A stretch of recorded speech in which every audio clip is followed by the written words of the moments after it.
চলুন সরাসরি মূল আলোচনায় যাওয়া যাক। আজকের এই বিশ্লেষণে আমরা জিলহজ মাসের গভীর আধ্যাত্মিক তাৎপর্য এবং এর সুনির্দিষ্ট নিয়মকানুনগুলো নিয়ে কথা বলবো। মূল ধর্মীয় গ্রন্থগুলোর আলোকে ধাপে ধাপে পুরো বিষয়টা পরিষ্কার করা হবে। আজকের আলোচনার রূপরেখাটা একদম ছকে বাঁধা। শুরুতেই থাকছে প্রথম দশকের অপরিমেয় ফজিলতের কথা, এরপর ধারাবাহিকভাবে আসবে আরাফার দিনের বিশেষ রোজা, সামর্থ্যবানদের জন্য কুরবানির নিয়মাবলী এবং সবশেষে কুরবানি দাতার জন্য বিশেষ করণীয়। তো প্রথম ভাগ জিলহজ মাসের প্রথম 10 দিনের ফজিলাত। পরবর্তী নিয়মগুলো ওর ইবাদতের ধরন ঠিকমতো বোঝার জন্য এই শুরুর ভিত্তিটা একদম পরিষ্কার থাকা চাই। ইসলামী ঐতিহ্যে জিলহজ মাসের শুরুর দিকের এই 10টা দিন কিন্তু কোনো সাধারণ সময় নয়। সত্যি বলতে পুরো বছরের মধ্যে এই দিনগুলোকে সবচেয়ে শ্রেষ্ঠ এবং মর্যাদাপূর্ণ হিসেবে বিবেচনা করা হয়। মানে এর গুরুত্ব একদমই আলাদা। আর এই ব্যাপারটা কতটা গুরুত্বপূর্ণ তা সূরা আল ফজরের দিকে তাকালেই বোঝা যায়। কোরআনে স্পষ্টভাবে বলা হয়েছে শপথ ফজরের এবং 10 রাতের। স্কলারদের মতে এই 10 রাত বলতে জিলহজ মাসের শুরুর 10 দিনকেই বোঝানো হয়েছে। একবার ভেবে দেখুন, স্বয়ং স্রষ্টা যখন কোনো নির্দিষ্ট সময় শপথ করছেন তখন তার ঐশী গুরুত্ব আসলে ঠিক কতখানি। এবার একটা অবাক করা তুলনার দিকে তাকানো যাক। একদিকে রয়েছে এই 10 দিনে করা সাধারণ সৎকাজ বা নেক আমল, আর অন্যদিকে আল্লাহর রাস্তায় জিহাদের মতো চূড়ান্ত ত্যাগের কাজ। শুনে অবাক লাগতে পারে, কিন্তু মূল গ্রন্থগুলো আমাদের এখানে একদম ভিন্ন একটা দৃষ্টিভঙ্গি দেয়। সহিহ বুখারীর এই হাদিসটা দেখলে বিষয়টা একদম জলের মতো পরিষ্কার হয়ে যায়। এখানে বলা হয়েছে আল্লাহর কাছে এই 10 দিনের নেক আমলের চেয়ে অধিক প্রিয় আর কোনো দিনের আমল নেই। জিজ্ঞেস করা হয়েছিল জিহাদও কি এর সমতুল্য নয়? উত্তর ছিল না, জিহাদও না। ব্যতিক্রম শুধু সেই ব্যক্তি যে তার জীবন ও সম্পদ নিয়ে বের হয়ে আর কিছুই নিয়ে ফিরে আসেনি।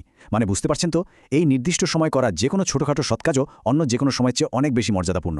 এবার দ্বিতীয় অংশে আসা যাক, আরাফার দিনের বিশেষ রোজা। এই অপরিমেয় ফজিলতগুলো কিভাবে আমাদের দৈনন্দিন ইবাদতের রূপ নেয় চলুন সেটাই দেখি। জিলহজ মাসের 1 থেকে 9 তারিখ পর্যন্ত রোজা রাখা এমনিতেই খুব চমৎকার একটা আমল। তবে খেয়াল করার মতো বিষয় হলো এর মধ্যে ঠিক 9 তারিখের রোজাটি, মানে আরাফার দিনের রোজা, এর উপর সবচেয়ে বেশি জোর দেওয়া হয়েছে। আর এই আরাফার দিনের রোজার সাথে 1+1-এর একটা দারুণ সমীকরণ জড়িয়ে আছে। এটা আসলে এমন এক অভাবনীয় আধ্যাত্মিক সুযোগ যা বছরের অন্য কোনো সময় কোনোভাবেই পাওয়া যায় না। এই 1+1 সমীকরণের পেছনের রহস্যটা লুকিয়ে আছে সহিহ মুসলিমের একটি হাদিসে। সেখানে বলা হয়েছে, আমি আল্লাহর কাছে আশা করি আরাফার দিনের রোজা পূর্বের 1 বছর ও পরের 1 বছরের গুনাহের কাফফারা হবে। ঠিক এই কারণেই এই প্রতিশ্রুতিটা এত স্পেশাল।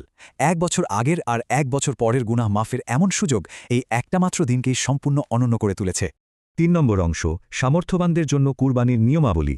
এতক্ষণ আমরা ফজিলত নিয়ে জানলাম, এবার যুক্তিসঙ্গতভাবেই আসছে যারা আর্থিকভাবে সক্ষম তাদের জন্য নির্ধারিত সুনির্দিষ্ট নিয়মের বিষয়টা। মূল টেক্সটগুলো ঘাটলে দেখা যায় কুরবানি বা পশু ত্যাগের এই ব্যাপারটা কেবল কোনো সাধারণ সুপারিশ বা ঐচ্ছিক কাজ নয়, বরং যাদের আর্থিক সামর্থ্য আছে তাদের জন্য এটা অত্যন্ত গুরুত্বপূর্ণ একটা দায়িত্ব। আক্ষরিক অর্থেই এটা একটা আবশ্যিক ইবাদত। ইবনে মাজার এই হাদিসটা এই দায়িত্বের প্রতি বেশ কঠোর একটা অবস্থান তুলে ধরে। স্পষ্টভাবে বলা হয়েছে, যে ব্যক্তির সামর্থ্য থাকা সত্ত্বেও কুরবানি করল না সে যেন আমাদের ঈদগাহের নিকটবর্তী না হয়। কথাটা একটু গভীরভাবে ভাবলেই বোঝা যায় সামর্থ্য থাকার পরও কুরবানি না করাটা কতটা অপছন্দনীয় একটা কাজ হিসেবে দেখা হয়েছে। একদম শেষ ভাগে আমরা চলে এসেছি, কুরবানি দাতার জন্য বিশেষ করণীয়। যারা কুরবানি করার সিদ্ধান্ত নিয়েছেন তাদের জন্য কিছু নির্দিষ্ট ব্যক্তিগত শিষ্টাচার এবং পরিচ্ছন্নতার নিয়ম রয়েছে। এখানে খুব সুন্দর একটা টাইমলাইনের মাধ্যমে একটা নির্দিষ্ট শারীরিক বিধিনিষেধের কথা বলা হয়েছে। জিলহজ মাসের চাঁদ দেখার পর থেকে শুরু করে কুরবানি সম্পূর্ণ হওয়া পর্যন্ত এই পুরো সময়টাতে যিনি কুরবানি করবেন তাকে তার চুল এবং নখ কাটা থেকে সম্পূর্ণ বিরত থাকতে হবে।